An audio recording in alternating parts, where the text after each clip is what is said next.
Bismillah. Assalamualaikum warahmatullahi wabarakatuh. Alhamdulillah wassalatu wassalamu ala Rasulillah wa ala alihi wa sahbihi wa man tabi'ahum bi ihsanin ila yaumiddin. Amma ba'du. Kaifa halukum rekan-rekan asatidzah? Alhamdulillah. Alhamdulillah segala puji bagi Allah, Rabb, Tuhan semesta alam yang telah memberikan kita banyak nikmat, karunia, hidayah, taufik, ya, sehingga pada hari yang penuh berkah ini kita bisa berkumpul, sharing, berbagi knowledge, ya. Kemudian salam serta salam semoga terlimpah curah kepada Rasulullah Sallallahu Alaihi Wasallam. Semoga kita mendapatkan syafaat beliau bil akhir. Amin amin ya rabbal alamin. Sebelum Anda mulai ya ke poin pembahasan, Anda ingin pantun terlebih dahulu. Siap. Cakep. Burung merpati terbang ke awan. Cakep. Berhenti sejenak di pohon jeruk. Cakep. Sebelum kita masuk ke pembahasan, kita main tebak-tebakan yuk. Nama apa? Makanya itu adalah nama kota, ya. Nama kota di Indonesia. Ya. 50.000 yang pertama nih. tahu jawabannya mungkin bisa langsung jawab ya. Oke. Bandung. Belum. Nah, oke. Ya, ada yang bisa? 50.000 pertama yuk. Wih, yo Pak Tat. Pekanbaru. Bisa. Nanti transfer. Coba ya. Oke. Nah, ada lagi? Baik, Bapak. Masya Allah. Garut. Lampung. Ada G-nya soalnya. G-nya di belakang itu. Tangerang. Mudah-mudah ya. Susahnya awal. Nah, ini. Surabaya. Oke, terakhir. Malaysia. Tasikmalaya. Itu udah Nasinya dapat 2 ini, Pak. Oke, jadi ini Masya Allah, tadi rekan-rekan semua sudah memiliki kompetensi. Salah satunya apa kira-kira? Sesuai dengan materi akan saya share. kompetensi guru. Interaksi. Ya. Salam interaksi. Beda kok. Dogi. Nah, jadi materi yang Insya Allah akan saya sampaikan hari ini berkaitan tentang kompetensi guru di abad 21. Ya, jadi sebelum ke poin pembahasan, jadi kita harus memahami apa sih definisi dari kompetensi gitu. Ya, kira-kira dari rekan-rekan ada yang mau ini Kemampuan. memberikan definisi Skill knowledge. skill, knowledge, attitude, keahlian, oke, ada lagi Interaktif. interaktif. Oh ya, Masya Allah. Ya, semua sudah benar. Yaitu adalah kemampuan, kecakapan seseorang. Nah, karena kita pembahasan adalah guru, maka kecakapan, kemampuan yang harus dimiliki oleh seorang guru dalam mendidik, ya, agar lebih apa? Pekerjaannya lebih efektif dan sesuai standar yang ditetapkan. Baik. Nah, kita sudah paham apa itu kompetensi. Sekarang kita masuk ke pengertian dari abad 21. Ya. Ada yang bisa memberikan pengertian dari abad 21 itu maksudnya apa sih? Gen Z. Zaman now. Gen, zaman now. Terus 2002. 2000-an, tahun 2000-an. Abad 21. Ya. Kalau pengertian secara bahasanya ya seperti ini ya. Jadi rentang waktu dari tahun 2001 sampai ke 2100. Karena satu abad itu berapa? 100 tahun. Berarti sebelumnya abad 20. Rentang waktunya kapan? 100 tahun. 100 Oh,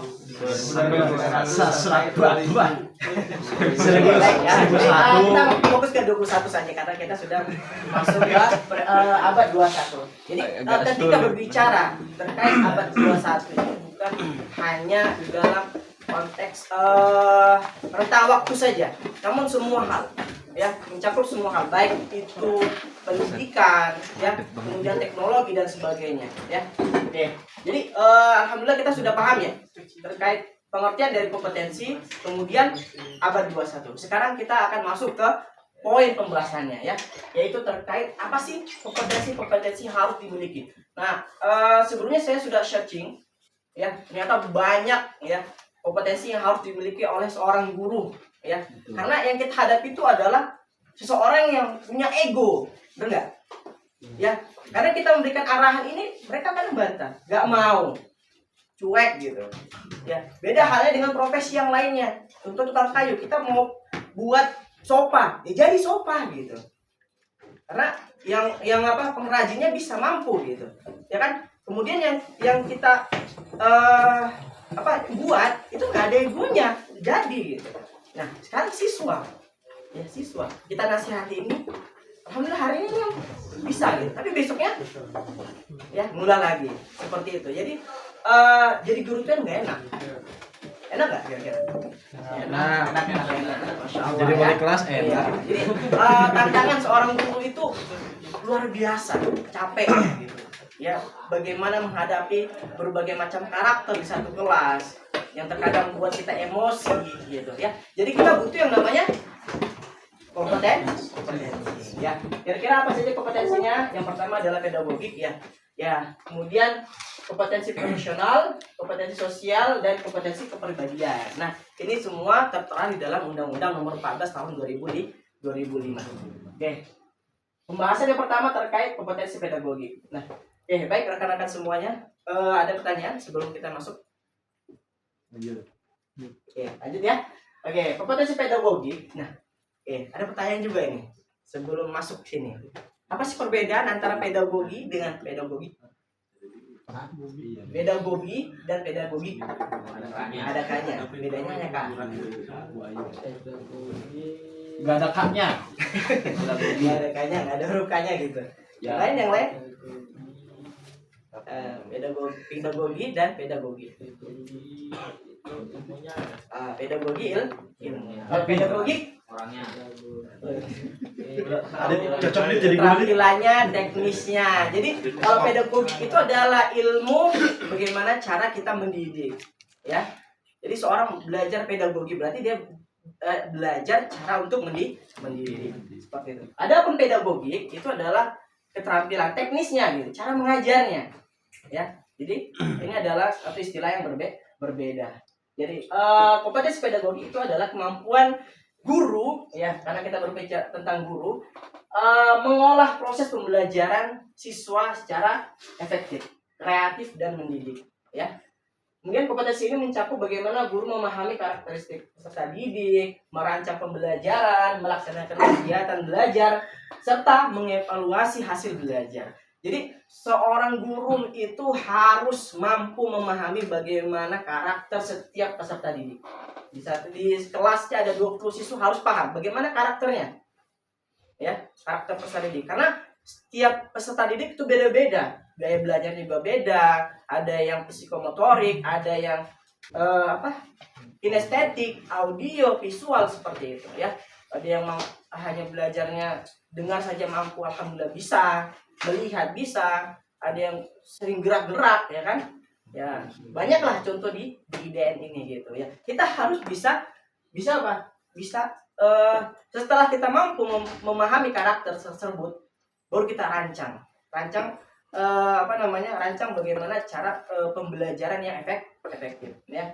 Nah, kita rancang dengan sesuai gaya belajar mereka, kemudian kondisi mereka. Akhirnya kita laksanakan proses pembelajaran. Nah, setelah proses pelaksanaan tersebut kan nggak mulus-mulus aja, ya pasti ada problem, ada masalah di situ, ada masalah. Nah, butuh yang namanya evaluasi. Ya, di sini evaluasi ini kita lihat, oh ternyata ini kurang efektif gitu.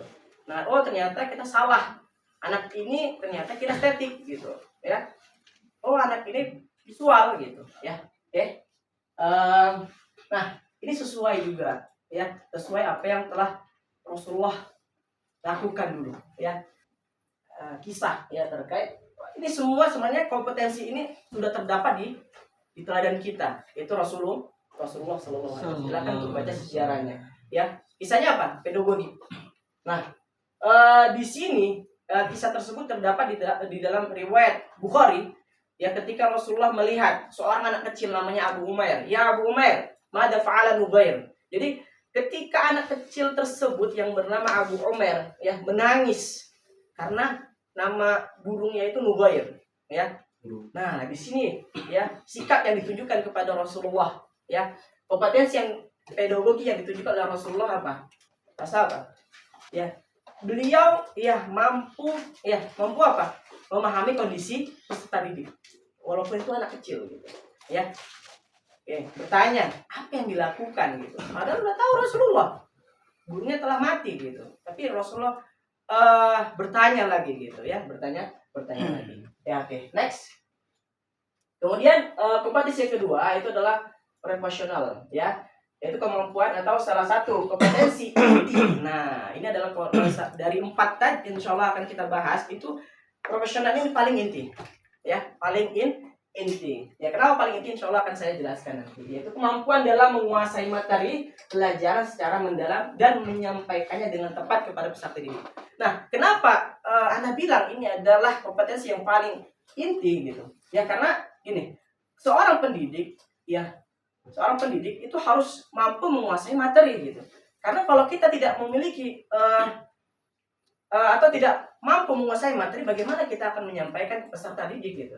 Makanya ada peribahasa Arab ya, peribahasa Arab, ungkapan dari Arab itu faqidu syai' la yu'ti ya. Seseorang yang tidak memiliki sesuatu, bagaimana dia mau memberikan gitu. Ya kan? Nah, contoh misalnya, Anda disuruh ngajar silat. Gimana bisa gitu. Karena Anda enggak punya ilmu terkait silat. Mungkin Mr. Firman bisa gitu ya kan, Mr. Firman ya. Muncul. Ya, muncul gitu. Yang lain. Anda suruh ngajar. Contoh misalnya suruh ngajar IT. Ya, karena ngajar dunia ya, mana bisa seperti itu. Jadi seseorang ketika ingin mau memberikan sesuatu harus dimiliki dulu. Dia harus memiliki ilmu tersebut. Ya, begitu juga seorang guru gitu. Guru ini harus mampu. Gitu. Ya, terus upgrade skill lagi. Ya. Nah, ketika seseorang guru sudah memiliki materinya atau ilmunya gitu, kemudian jangan lupa karena banyak orang yang mampu yang punya ilmu namun terkadang dia sulit untuk menyampaikannya. Ya, akhirnya tidak tepat sasaran. Dia punya ilmunya, tapi nggak tepat sasaran gitu. Ya, tidak tepat sasaran. Ya, nah, baik. Ada pertanyaan di sini, rekan-rekan? Oke, lanjut ya. Ya, baik. Kemudian kompetensi yang ketiga adalah kompetensi sosial. Ya. Nah, di sini kompetensi sosial itu kemampuan seorang guru untuk berkomunikasi, bergaul, berinteraksi secara baik dengan peserta didik. Ya, bukan hanya peserta didik, rekan-rekan sejawatnya, orang tua dan masyarakat luas. Ya. Jadi dituntut ya oleh seorang guru ya bukan hanya menguasai materi, kemudian memahami karakteristik peserta didik, tapi guru itu harus bisa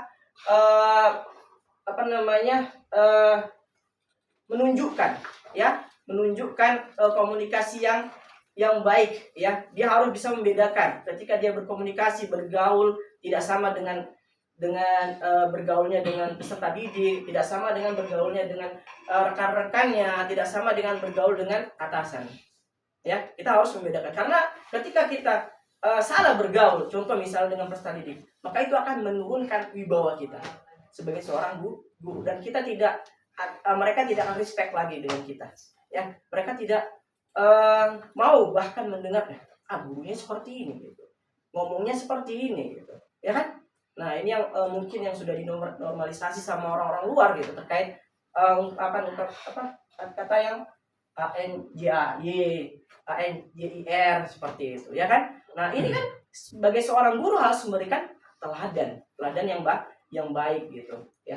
Oke? Nah, maka ketika kita memberikan teladan yang baik, ya bagaimana cara komunikasi, bergaul yang baik, maka mereka akan melihat, oh, masya Allah, ini gurunya yang memiliki kepribadian yang baik. Nah, bisa dicontoh dan ya bukan hanya sekedar ya di kelas gitu, baik di luar kelas ya, karena mereka anak-anak ini adalah anak bilang peniru ulung juga gitu.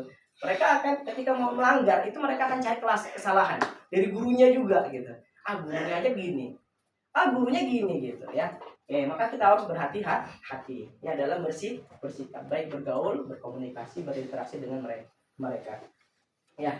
Nah, ini juga yang telah dilakukan oleh Rasulullah gitu. Rasulullah tidak memilih ya, tidak pandang bulu untuk memilih berinteraksi dengan sesama. Contoh misalnya di Piagam Madinah. Ya tujuannya apa? Ini untuk menyelesaikan konflik terhadap orang Yahudi. Itu juga ketika ada anak kecil Yahudi ya, sakaratul maut. Ya, apa yang dilakukan Rasulullah? Cuek ya, kemudian dibiarkan begitu saja. Itu Yahudi, tidak. Tapi Rasulullah apa? Datang menjenguk, kemudian apa? Bahkan mau mentalkinkan gitu. Ya, mentalkinkan. Nah, ketika mau mentalkinkan tadi, ya anak tersebut ya menoleh ke ayahnya. Ya. Kemudian apa kata ayahnya? Ati Abul Qasim, taati Abul Qasim, itu Rasulullah. Akhirnya apa? Alhamdulillah anak Yahudi tersebut itu ya mengucapkan ya la ilaha illallah, yaitu syahadat. Ya, kemudian apa kata Rasulullah? Alhamdulillahilladzi anqadhahu minan nar. Ya, segala puji Allah yang telah menyelamatkan dia dari api neraka. Kemudian, ya ada juga kisah Rasulullah ya yang diludahi oleh orang Yahudi juga gitu. Ya, apa balasan Rasulullah? Ya, balasannya apa? Kira-kira ludah lagi, balik? Enggak, ya. Beliau Rasulullah itu berbuat baik. Bahkan ketika sakit dijenguk gitu. Ya, ketika sakit dijenguk. Begitu juga ketika Rasulullah itu pergi ke Taif. Apa yang dilakukan orang-orang Taif? Melempar batu bahkan sampai celaka Rasulullah, bahkan berdarah gitu. Terus apa yang dilakukan Rasulullah? Bahkan di situ malaikat itu apa ya? Mau apa? Iya, menjadikan gunung tadi gitu untuk mereka penduduk Taif yang telah melukai Rasulullah. Tapi Rasulullah tidak melakukan tersebut ya. Ya, mungkin innahum qaumun la ya'lamun gitu ya, karena mereka adalah kaum yang tidak tahu. Ya. Kemudian next yang terakhir adalah nih, kompetensi kepribadian ya. Nah, ini kompetensi kepribadian ini ya. Jadi kemampuan personal seorang guru yang mencerminkan bagaimana kepribadiannya ya, yang mantap, yang harus mantap gitu.